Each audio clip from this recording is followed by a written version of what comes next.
Friends, tomorrow's my dad's birthday. He's going to be, I think, 81. And I got him this knife right here. It's a Buck, and it, of course, is an American-made one, right? Well, at least most of it's American-made. I noticed here it says it uses an imported pocket clip, but I think that's good enough. Now, this is the Buck Mini Spitfire, and I did a video on the full-size Spitfire, and we're going to go ahead and take a look at this and slick this knife up before we give it to him. But before we do, please take a moment to subscribe to the channel, like this video, and share it to any of your friends who might like similar knife content. Alright, so let's pull the knife out of the box. We got one little piece of paper in there, and that is our message from the Buck family. And also the famous Forever Buck warranty. Alright, so let's put that back in there because he's going to need that if anything ever happens to the knife. Alright, like I said, this is a scaled down version of the Buck 722 Spitfire. And this one's a little bit smaller. But unfortunately, it's just as stiff as that 722 was when we unboxed it. So I'm going to have to give it the same slick up treatment I did to 722 before we send that over to good old Dad there. Can't send him a knife that stiff. But it is a nice, good looking stainless steel. It's got a, looks like 2 3/4 inch drop point. Hologram blade. Overall length of the knife is about 6 3/8 of an inch, and it's about 5/8 of an inch. Yeah, 5/8 of an inch wide. And like we said, that hologram blade is about an inch deep at the deepest point. All right, and it does have that easy opening kind of spider hole, kind of like the 722 did.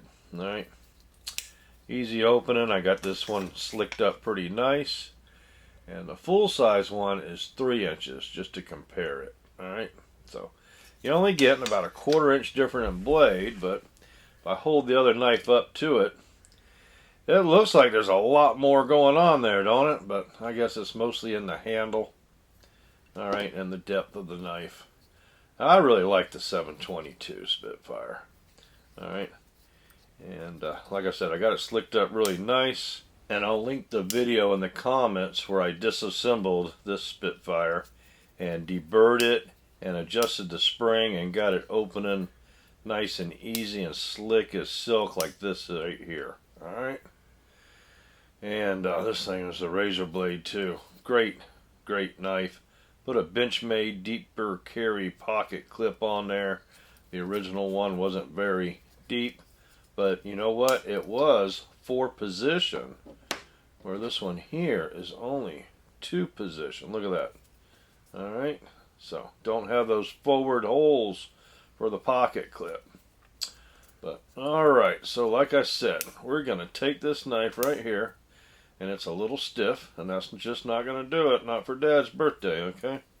So we're going to take this knife, and we're going to grab our little bits, my weehaw, whatever you want to pronounce it, and we're going to take this knife apart and try to slick it up a little bit before tomorrow morning, so we can give it to Dad. Alright, so we got Torx bits. They're only on one side. The other side is just a smooth, so all we got to do is have one bit, which makes it nice and easy. Thank you, Buck, for designing your knife that way. So let's grab the proper size here. I think this is it.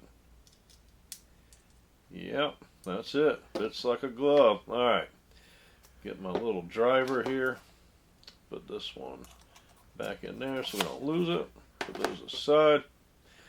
Alright, let's get the bit in here. Hold on. One thing, and I totally recommend this, is get you a tray or a plate or something like that whenever you disassemble a knife, because it's so easy to lose the little screws and the washers. And while I got this one here in the hand, this one is my Malibu in the reverse tanto, And let me tell you, I've been carrying this all week, and I'm really loving this button lock. Man, I've been fidgeting with this knife, and I'm just giving it a lot more carry time. I just figured I'd show that to you real quick while I got it out. Also, my little tiny toothpick by Case, man, I've been carrying that one every other day too. So that's my daily carry. Alright, so let's go ahead and get the first side of this knife off. We'll take out these 4 Torx screws, and we're doing this in 4 times speed. Alright, that way I can impress you with my insanity hand speed, huh? Alright, so pop that cover off. Oops, get that back on the plate. Alright. Okay, so let's go ahead and look at this knife and see how it works. So we got the blade here, we got some nylon washers in there. This is our lock, and that is our lock spring there. Okay, and that's just a spacer. Okay, that spacer, we can leave that on there or take it off, it's up to you. But we do need to go ahead and get this spring out of there, so I just take my Spitfire and carefully pop that out of there. Keep your thumb on there, that way it doesn't fly across the room or anything, but we'll set that aside. And let's go ahead and take the blade off, and let's make sure when we do, let's make sure we account for both of our little nylon washers. So put that right there and make sure they're both there with it. Okay, so what I'm feeling for here is burrs. I want to see if there's any burrs on the frame. The 722 had quite a few because it had the screw holes for the 4-position clip. I'm also checking the lock bar here, and you know what? That lock bar feels really good. They did a great job machining that. No burrs on it. Let's check out the other one here. Okay, like I said, that spacer, you know, it's just flopping around, but that's not going to have anything to do with how stiff it is. You take your finger now, and if you feel a little burr there, you're going to want to get it off because that could tighten up the action. Alright, so what I'm going to do, alright, is I am going to take one of my Spyderco stones and smooth this out a little bit and just get rid of some of those very fine burrs I feel. And I got this little set right here, and I'm just going to take my square one here, and we'll use that. Now you can use emery cloth or anything like that. You just don't want to be real aggressive and put deeper scratches in there and cause more friction than what you start out with. But these are fine ceramic stones, and visually you'll see a little something, but it's not going to be deep enough that you can feel it. But they do work pretty good and they last good. I'm also going to check out the blade and see if I feel anything on there. That side feels pretty good, smooth, nice machining there. And we'll check this other side. This other side had a little bit of burr right at that center hole there. So I'm just going to take this stone and just rub it a little bit and make sure it's nice and smooth. Yep, got it. So no more burr on that. Now we're ready to start putting the knife together. So I'm going to take some of my One Angry Kid premium knife oil and lubricant, non-toxic formula here. Put a little daub on there. You can get that at oneangrykid.com, all one word, oneangrykid.com. And the proceeds of that knife oil go to giveaway knives at the channel. So we put on one nylon washer. We added another drop of oil. We're going to set our blade on here and get it on the pin. Put another drop of oil on the pivot point there.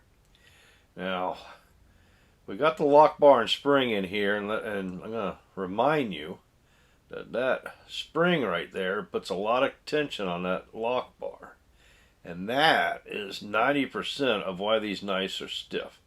Okay, so what we need to do is go ahead and take that spring back out of there, and we're going to take a pair of pliers, and we're just going to bend it down just a little bit. Okay, just like that. Don't take much. Now this might take a few times putting the knife together and taking it back apart, because you need to get that tension just right. Too loose, it's not going to feel right, and too stiff is going to be just too stiff on the knife. So it just goes back in there. The short section goes into the back spacer, and you just want to get it to where they're kind of even there. The lock bar and the back spacer are even, and we make sure our nylon spacers are on there, the washers are on there. Set the blade in there and check the tension, okay? And that feels pretty darn good. Alright, so I'm going to go ahead and put that front cover back on after I put another drop of oil on that pivot point. You know, you never have too much oil. And we want to make sure we get this other nylon spacer back on there. Alright. So, looking good. So, we just set this back on there. Alright. And we'll get these screws, get them back in there, and step back up to my insanely fast 4x speed. Look at me. Like a bandit, huh? Alright, you ever seen anybody work so fast in your life? Alright, it's amazing. Alright, a lot of skill here. Alright, but one thing I like to do is make sure I get the bottom three, or the handle three, before I tighten up my pivot one all the way. Because you want to adjust this pivot one, and you want the other ones nice and tight. Alright, before we try it out, we're just going to go ahead and put a couple more drops of One Angry Kid knife oil in there. And let's see how it does. Okay, much better. Much better. Alright. Feeling pretty good. Alright. Well, that didn't feel good. I think I just cut myself. Alright. But knife's feeling good. And I think Dad is going to be very happy with that tension. Alright. And this is going to work out great. Yeah, I did cut myself pretty good there. Alright, well, like I said, this is going to work out good for Dad because he lives on Tampa Bay. He's got a sailboat, and this stainless steel and aluminum knife. Look at that. The stainless steel and aluminum knife is going to work out very well for him. Alright, so he should be happy with that. As long as I get all my blood off of it, huh? Alright, let's wipe that down. I don't think I have any Band-Aids, so. Alright, one thing I want to mention, take these back out. I'm not going to do it here on film, but take these back out and put a little Loctite on them once you get the tension where you want. Alright, and then just put them back to the same tension. Alright, because you don't want them backing out on you. Alright, if you crank down hard on them, it's going to make the knife stiff again. Alright, so, it's the mini version of the Spitfire. Alright. I got the orange one. Dad's going to get the silver one. Alright. Both of them great knives, great value. This one comes in at $44 with the 10% discount. You can get it for $40. The big one comes in right at $50. So your choice. Right? Flavor for everybody. And they come in orange, silver, and black. So let's get this silver one back. Cleaned up. Make sure there's no blood on it. And we're going to put this in the box. No reason to do a cut test because I believe that you can see it is insanely sharp from the factory. No worries there at all. And it's my fault for being foolish with it and cutting myself. Alright, there you go, Dad. That's for you. I'll see you in the morning for breakfast and you'll get that knife. The rest of y'all, thanks for watching. Be safe. Hope you enjoyed the video.